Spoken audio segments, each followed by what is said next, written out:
Welcome to the Empty Nest Era, the podcast that helps you navigate life after the kids leave home. I'm Jamie Chin, licensed marriage and family therapist and mom to two amazing daughters in their 20s, and I'm here to walk alongside you as you rediscover yourself, reconnect with your partner, and redefine your relationship with your adult children. Let's begin this next chapter together. Your youngest child moved out 8 months ago. You cried for a week. You turned their bedroom into a home office. You finally figured out what to do with all that quiet. Then last Tuesday, a car pulled into your driveway loaded with boxes, a mini fridge, and your 24-year-old is standing on your porch saying 5 words that changed everything. Mom, can I move back? If this just happened to you, or you can feel it coming, stay with me, because what happens in the next few weeks in your house will either wreck your relationship with your adult child or make it stronger than it's ever been. And which one happens depends almost entirely on what you do in the first 30 days. And boy, is this episode a personal one. A little over a year ago, our oldest daughter unexpectedly knocked on our door. I knew something was wrong because she had just been home celebrating her birthday the previous day. She walked in, burst into tears, and said that her and her partner of 3 years had just broken up. Talk about a shock.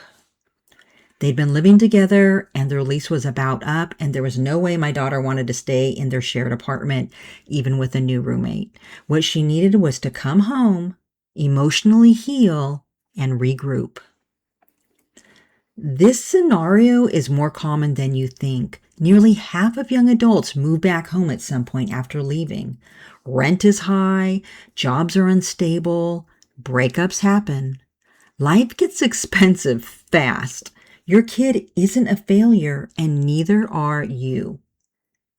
But here's what nobody tells you.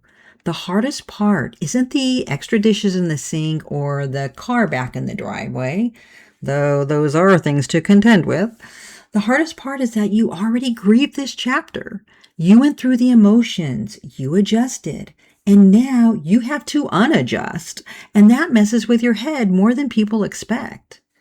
So let's talk about what's actually going on and what to do about it.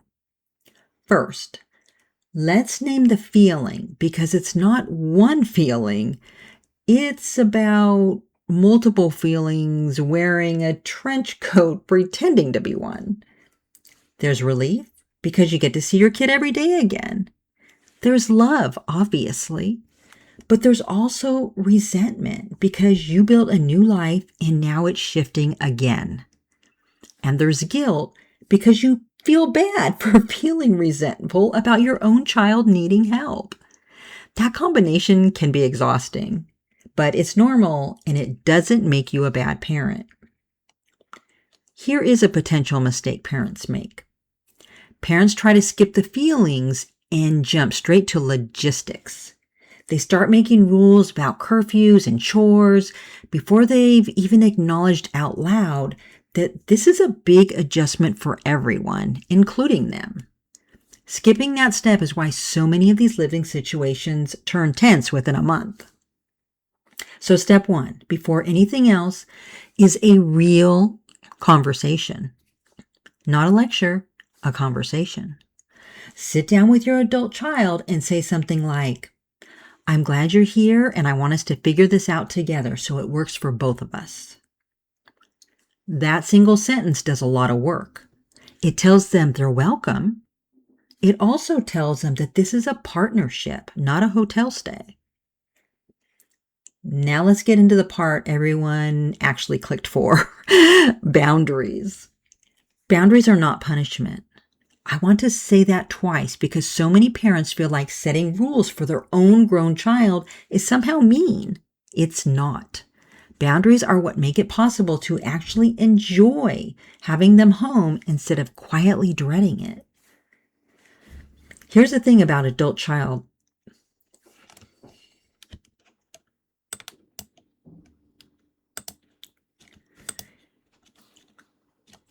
Here's the thing about adult children moving back in.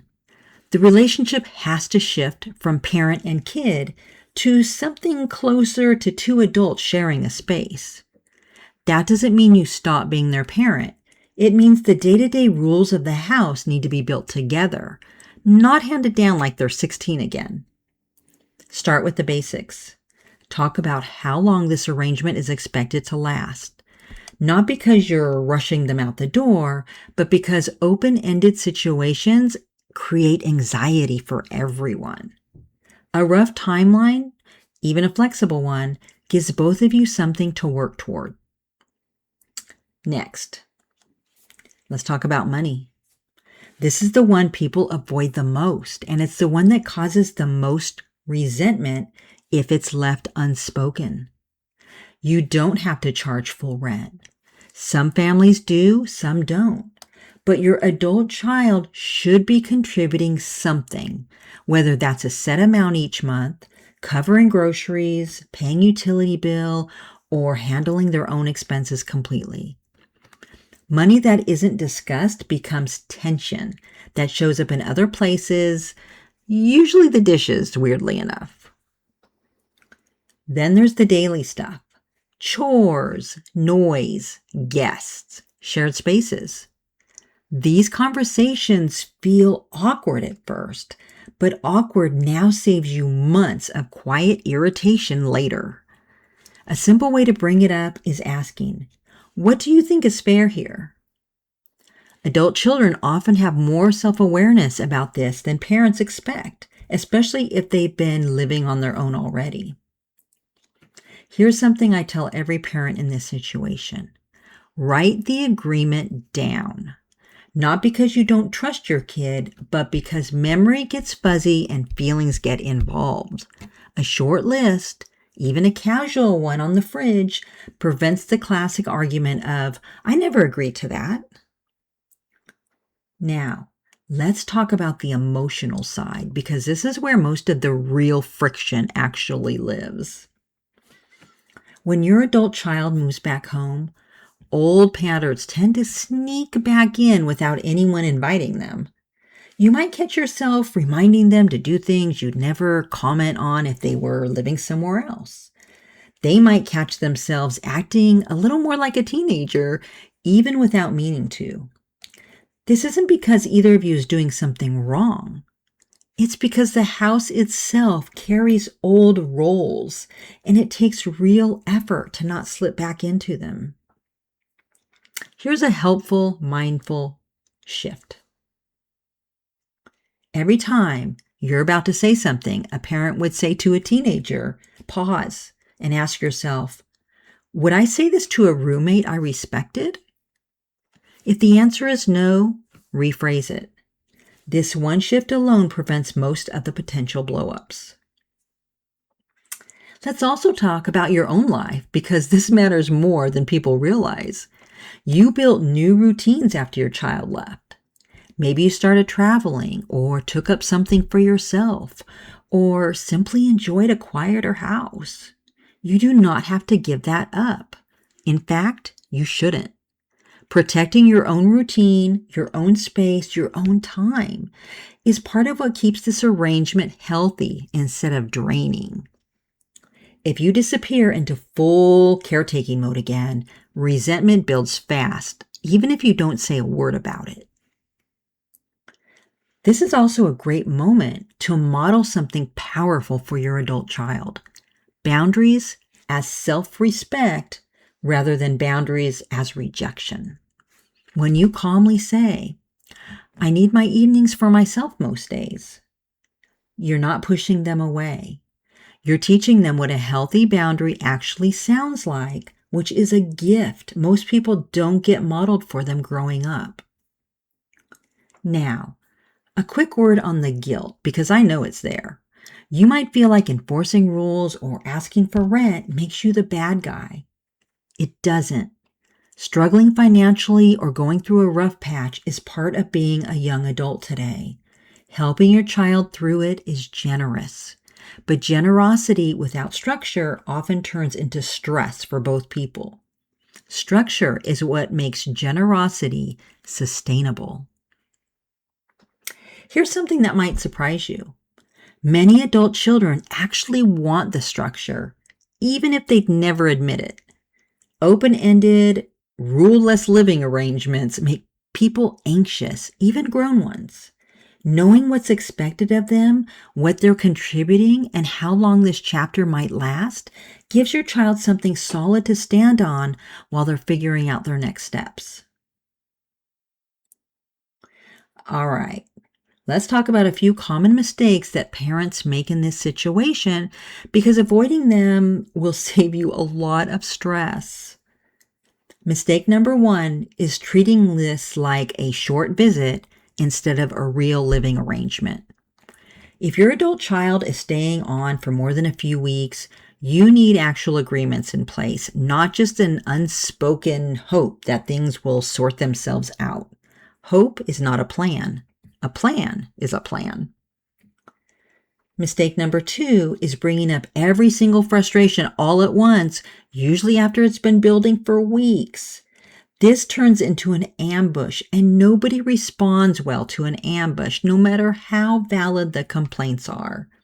Instead, address small issues as they come up, calmly and early, before they turn into a pile of resentment that explodes over something small, like a coffee cup left in the sink. Mistake number 3 is comparing this season to how things used to be, saying things like, "You never used to be like this," or "When you lived here before, it was different." It doesn't help anyone move forward. Your child is not the same person they were at 18, and honestly, neither are you. Meeting each other where you both are now works a lot better than measuring against the past. Mistake number 4 is forgetting to check in on how things are going. A lot of parents set the rules once and then they never revisit them. But circumstances change. Maybe your child gets a new job with a different schedule. Maybe your own needs shift. Building in a quick monthly check-in, even a short one over coffee, keeps small issues from turning into big ones. You can literally just ask, "How do you think this is going? Anything we should adjust?" Now, let's talk about something just as important: how to actually enjoy this time instead of just surviving it. This is a strange gift a lot of parents don't expect. Having your adult child back home, even temporarily, gives you a chance to know them as an adult, not just as your kid. You get to see how they problem solve, how they handle stress, what they're passionate about now. These conversations look completely different than the ones you had when they were 17. Many parents tell me this season actually deepened their relationship in ways that they didn't see coming once that early friction settled down. Try to build in small moments that aren't about chores or schedules. A shared meal where the phone stays in another room. A walk together. Watching a show you both like. These small moments do more for the relationship than any household rule ever will. Rules keep the peace, but connection is what actually makes the living situation feel good instead of just tolerable. It also helps to remember that this stage is temporary, even when it doesn't feel that way in the middle of it. Most adult children who moved back home move back out within a year or 2. The goal isn't to make this arrangement last forever.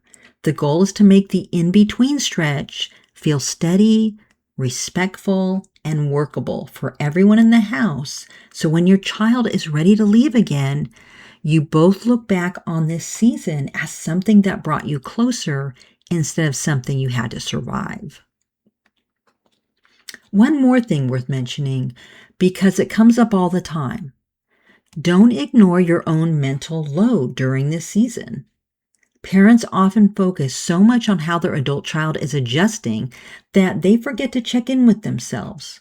Are you getting enough rest? Are you still doing things that are just for you? Are you talking to your own friends and support system about how this transition feels? You matter in this equation just as much as your child does. A parent who is running on empty cannot set boundaries calmly and cannot enjoy this unexpected extra time together either.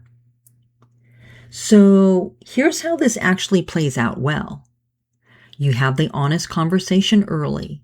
You build the household agreement together instead of announcing it. You watch for old parent-child patterns creeping back in, and you gently redirect them toward a more adult dynamic. You protect your own routines so you don't lose yourself in the process. And you remind yourself often that helping your child through a hard season doesn't erase the progress either of you've made. This chapter isn't a step backward.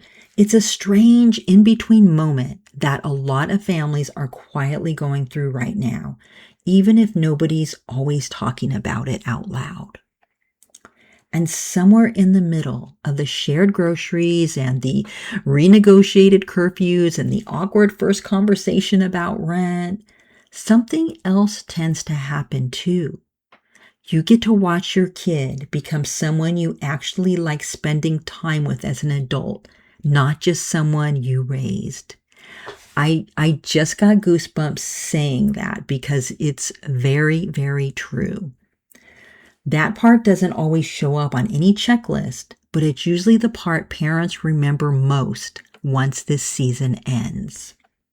So if your house is a little louder again right now, a little messier, a little more full, that's not a step back. That's just what this particular chapter of your family looks like, and you're allowed to find your footing in at your own pace. After living back home for a little over a year now, my daughter will be getting her own apartment next month. She's mentally and emotionally in a great place and ready for her next chapter. And let me tell you, it already feels bittersweet.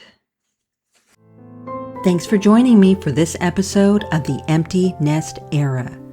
If today's conversation resonated with you, don't forget to follow, share, and leave a review.